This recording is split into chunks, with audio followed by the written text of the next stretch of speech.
ଗୋବିନ୍ଦ ଗୋବିନ୍ଦ ଗୋବିନ୍ଦ ପଦୁ ଗଳୁଛି ମକରନ୍ଦ।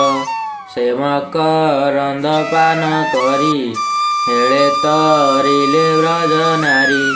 ସେ ବ୍ରଜ ନାରୀଙ୍କ ପୟରେ ମନମ ଥାଉ ନିରନ୍ତରେ। ମନମ ନିରନ୍ତରେ ଥାଉ ହା କୃଷ୍ଣ ବୋଲି ଯିବ ଯାଉ। ହା କୃଷ୍ଣ ବୋଲି ଯାଉ ଯିବ ମତେ ଉଦ୍ଧର ରାଧାଧବ। ଶ୍ରୀମଦ୍ ଭାଗବତ ଗୀତା ଏକାଦଶ ସ୍କନ୍ଧ ଏକାଦଶ ଅଧ୍ୟାୟ। ଶ୍ରୀ ଭଗବାନୁବାଚ କହନ୍ତି ପ୍ରଭୁ ପଦ୍ମପାଣି ଶୁଣ ଉଦ୍ଧବ ସାଧୁବାଣୀ। ତୁ ଅଟୁ ଭକତ ପ୍ରଧାନ ତତେ ପ୍ରସନ୍ନ ମୋର ମନ। ମୁହିଁ କହିଲି ଧର୍ମ ଯେତେ ଆଗମ ନିଗମ ଭକତେ। ସେ ଧର୍ମ ଦୃଢ଼ କରି ମନେ ସାଧନା କର ସାବଧାନେ। ଯେ ବଣ ଧର୍ମ କୁଳ ଧର୍ମ ଯେ ବିଧି ଆଚାରି ଆଶ୍ରମ। କର୍ମ କରିବ କର୍ମ ତେଜି ସାତ୍ୱିକେ ମୋର ପାଦେ ଭଜି। ଜୀବକୁ ଦୟା ଶୁଦ୍ଧ ଚିତେ ମହାଗହନ ଏ ଜଗତେ। ଆରମ୍ଭ ମାନ ବିବର୍ଜଇ ସର୍ବବିକାର ମାୟାମୟୀ। ସ୍ୱପନେ ନାନା ଉପଭୋଗୀ ସେ ଯେହ୍ନେ ଆତ୍ମାର ସଂଯୋଗୀ।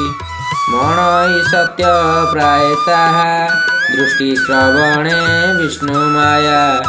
ଯେତେ ଦେଖଇ ନାନା ରଙ୍ଗେ ବିଫଳ ହୁଏ ନିଦ୍ରା ଭଙ୍ଗେ।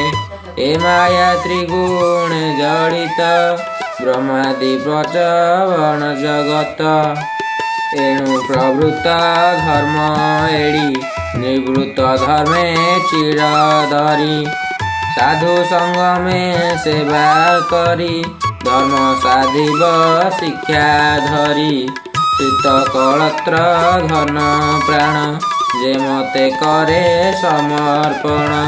ଏ ମନ୍ତେ ଗୁରୁ ସେବା କରି ଚିତେ ମୋହର ରୂପ ଧରି।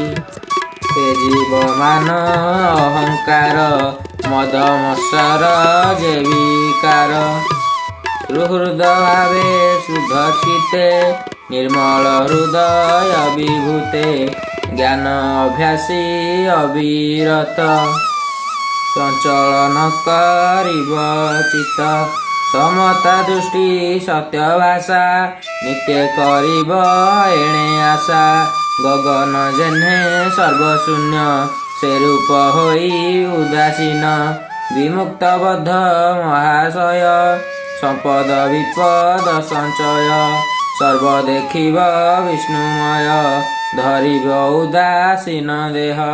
କେବେ ନୁହ ଅଭିମାନୀ ଆତ୍ମା ପରଛେ ତତ୍ତ୍ୱଜ୍ଞାନୀ। ଦେହକୁ ଦେଖୁଥିବ ଭିନେ କାଷ୍ଠ ଯେ ସେନେ ହୁତାସନେ।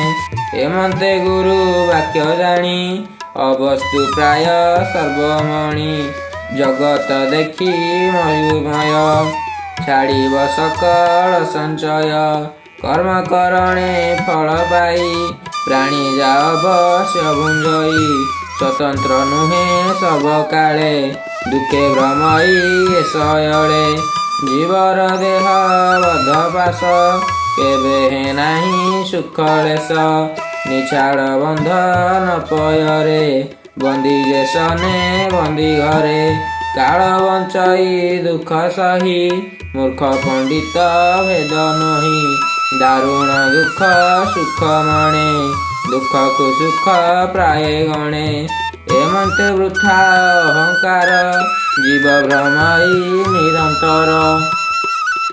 ଏ ଯେବେ ବୃଥା ଦୁଃଖ ନାଶୀ ଏ ଯେବେ ଦୁଃଖ ସୁଖ ବୁଝେ। ସମୂଳେ ମୃତ୍ୟୁ ସଙ୍ଗେ ଯୁଝେ। ବୁଦ୍ଧି ବିବେକ ଜ୍ଞାନ ବଳେ ମରଣ ଜିଣି ପାରେ ହେଳେ। ଏହା ନ ବୁଝି ମୂଢ଼ ଜନେ ତପ କରନ୍ତି ଦୃଢ଼ ମନେ। ଏହାର ପୂର୍ବ ତପ ଫଳେ ଯଦ୍ୟପି ଅର୍ଥ କାମ ମିଳେ। ତେବେ ହେ ଦୁଃଖ ନୁହେଁ କାଶ, ଗୁଞ୍ଜନ୍ତେ ଲଭେ ବହୁ କ୍ଲେଶ। ଯାହାକୁ ବାନ୍ଧି ନେଇ ପଥେ, ଶ୍ମଶାନେ ଶରୀର ଛେଦେ। ତାହାର ଯେତେ ସୁତ ଅର୍ଥ, ରକ୍ଷଣେ ନୁହନ୍ତି ସମର୍ଥ। ସଂସାରେ ଦେଖି ଶୁଣି ଯେତେ, ବିଚାରେ ଦୁଃଖେ ସମସ୍ତେ। ମଦ ମତ୍ସର ମୋହ ଲୋଭ, ବିନାଶ ଅପଚୟ ଭାବ। ଏ ସର୍ବ ଦୁଃଖର କାରଣ, ଉଦ୍ଧବ ଏହା ଭଲେ ଜାଣ। ବିଧି ବିଧାନ ନାଦାନ, ଯଜ୍ଞେ ଦେବତା ହରିଧାନ। କର୍ମର ଫଳ ନାନା ଗତି, ଏଣୁ ତୁ ବୁଝି ଦିଅ ମତି। ସେ ପୁଣ୍ୟ ବଳେ ସ୍ୱର୍ଗେ ଯାଇ, ଭୁଞ୍ଜଇ ଦିବ୍ୟ ଦେହେ ବହି। ନାନା ପ୍ରକାରେ ସୁଖ ଯେତେ, ଭୋଗ କରଇ ନାନା ମତେ। କର୍ମ ନିର୍ମିତ ରତ୍ନ ପଥେ, ଫଳ ଭୁଞ୍ଜଇ ମନୋରଥେ। ଚନ୍ଦର୍ବ କୈର୍ଣ୍ଣ ରଜୁବତୀ, ରଥ ପାରୁଷେ ପନ୍ତି ପନ୍ତି। ବିବିଧ ନୃତ୍ୟ ଗୀତ ଗାନ, କରି ସନ୍ତୋଷ ତୋର ମନ। ଦିବ୍ୟ ଯୁବତୀ ଗଣ ସଙ୍ଗେ, ବିମାନେ ରମେ ନାରାନଙ୍ଗେ। ଶୂଦ୍ର କିଙ୍କଣୀ ନାଦ ଧୀରେ, ଲଳିତ ମଙ୍ଗଳ ସୁରରେ। ଯାବତ କର୍ମ ଫଳ ପୁରେ, ତାବତ ସର୍ବ ଭୋଗ କରେ। ପୁଣି ପଡ଼ଇ କର୍ମ ଖେଳେ, ସଂସାରେ ବିଷ୍ଣୁ ମାୟା ମୋହେ। ଏଣୁ ଅର୍ଜିତ କର୍ମ ପାକେ, ଜୀବ ଭ୍ରମଇ ଦୁଃଖେ ସୁଖେ। ସାଧୁ ସଙ୍ଗତେ ଏତେ ଭାବ, ଉଦ୍ଧବେ କହିଲେ ମାଧବ। ସୁକର୍ମେ ସାଧୁ ସଙ୍ଗ ପାଇ, କୁକର୍ମେ ଅସାଧୁ ମିଳଇ। ପୂର୍ବେ ବିପାକ କର୍ମ ଫଳେ, ସାଧୁ ସଙ୍ଗ ନେତେ ମିଳେ। ଅଧର୍ମ ବଢ଼େ ଦିନେ ଦିନେ, ନିରତେ କୁସଙ୍ଗ ମିଳନେ। ଯେ କାମରତ ନାରୀ ଯୁତ, ପାଷାଣ୍ଡ କୃପଣ କୁସିତ। ପର ପୀଡ଼ନେ ନିତ୍ୟ ହିଂସା, ଦୁଃଖ ଗହନେ କରେ ଆଶା। ଯଜ୍ଞ ଆରମ୍ଭି ବିଧିହୀନେ, ପଶୁ ମାରଣ ଅବଧାନେ। କଳ୍ପିତ ପିତୃ ଯଜ୍ଞ ସ୍ଥଳେ, ପଶୁକୁ ବଧ କରେ ବଳେ। ପୂଜଇ ଭୂତ ପ୍ରେତ ଗଣେ, ଆତ୍ମାର ହିଂସା ସେ ନ ମଣେ। ଜୀବ ମାରଣେ କର୍ମ କରେ, ନରକେ ପଡ଼େ ଅନ୍ତର୍କାଳେ। ମାୟା ଯନ୍ତ୍ରିତ ନାନା ଜନି, ଭ୍ରମଇ ନିଜ ଆତ୍ମା ଘେନି। ସ୍ଥାବର ଆଦି ଚାରି ଦେହେ, ପଶୁ ପତଙ୍ଗ ଖ୍ରୀଷ୍ଟ ହୁଏ। ଶ୍ୱାନ ଶୃଗାଳ ବାଜି ଗଜେ, ଏମନ୍ତେ ନାନା ଜନି ଭୁଞ୍ଜେ।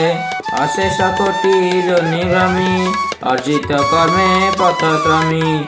ଏମନ୍ତ ଦୁଃଖ ଅବସେଣ, କିଞ୍ଚିତେ ଧର୍ମର ବିଷାଣ। ଦୁର୍ଲଭ ମନୁଷ୍ୟ ଶରୀରେ, ଦେହ ଲଭଇ ମର୍ତ୍ତ୍ୟପୁରେ। ଭାଗ୍ୟ ଦୁର୍ଲଭ ଦେହ ଧରି, ପୁଣି ଭ୍ରମଇ କର୍ମ କରି। କର୍ମଟି ନାନା ଦୁଃଖ ଦେଇ, କିଞ୍ଚିତେ ସୁଖ ନାହିଁ ଦହି। କର୍ମ କରନ୍ତେ ପାଏ ଦେହ, ଏଣୁଟି କର୍ମ ଦୁଃଖମୟ। କୁବେର ବରୁଣ ନଳ, ଏ ଆଦି 10 ଦିଗପାଳ। ନତହୁଁ ଜନମ ଲଭନ୍ତି, ଭୟେ ନିକଟେ ନ ରହନ୍ତି। ଦେଖ ଏ କଳ୍ପ ଅଧିକାରୀ, ସ୍ୱଭାବେ ମୋର ଅଂଶଧାରୀ। ବ୍ରହ୍ମା ମୋହର ଅଂଶ ବହି, ସକଳ ସୃଷ୍ଟି ସେ କରଇ। ଗୁଣ ସକାଶୁ ସୃଷ୍ଟି ସୃଜେ, ଏଣୁ ବିଷୟ ଜୀବ ଭୁଞ୍ଜେ। ଏଣୁ ଏ ଜୀବ କର୍ମମୟେ, ଅକର୍ମେ ଦଣ୍ଡେ ହେନ ରହେ। ଯାବତ ବିଷୟରେ ଗତି, ଗୁଣ କଳ୍ପିତ ଭାବ ଚିନ୍ତି। ତାବତ ନାନା ବିଧି ରୂପେ, ଜୀବ ଭ୍ରମଇ ମୋହ କଳ୍ପେ। ଯାବତ ନାନା ଭାବେ ଛିନ୍ନ, ତାବତ ଜୀବ ପରିଧୀନ। ଈଶ୍ୱର ତହୁଁ ଭୟ ପାଇ, ଭ୍ରମଇ ମାୟାମୟ ହୋଇ। ଅନେକ ଭ୍ରମି ସମପୁଟେ, କେବେ ହେ ମାୟା ଦାନ ତୁଟେ। ଏମନ୍ତେ ଗୋବିନ୍ଦର ବାଣୀ, ଉଦ୍ଧବ ବୋଲେ ତାହା ଶୁଣି।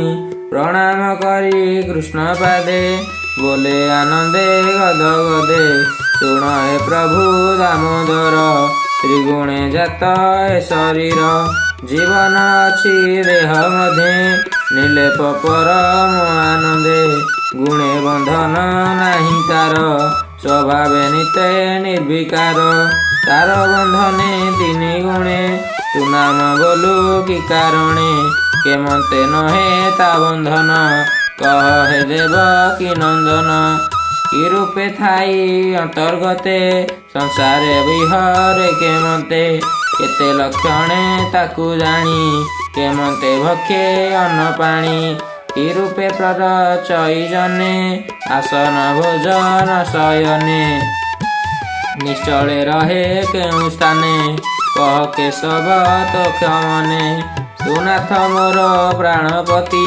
भक्त वत्सल दासरथी अच्युत अनंत मुरारी बेले के पारे जीव धरी संसारे बध मुख्य दुई केमते कल्पी तार देही एक अनेक बा केते कह गोविंद शुद्ध चिते महरचिते भ्रमयते कहिली तोहर अग्रते भोगरे ज्ञान दीप जाली अखंड बनमाली बोलाई विप्र जगन्नाथ कृष्ण चरणे देई जित उद्धव पचारिले जेते श्री एकादशे भागवते सृजने दिय एक चित्त मुतुम्भ भक्त कर भत्य प्रति जन्मरे मोर मत दंडे न छाड़ू तुम्भ भक्त। इति श्रीमद्भागवते महापुराणे परमहंसाया संहिताया वैशाखिका एकादश स्कंधे श्रीकृष्ण उद्धव संपादे नाम एकादश अध्याय। ओम नमो भगवते वासुदेवाय।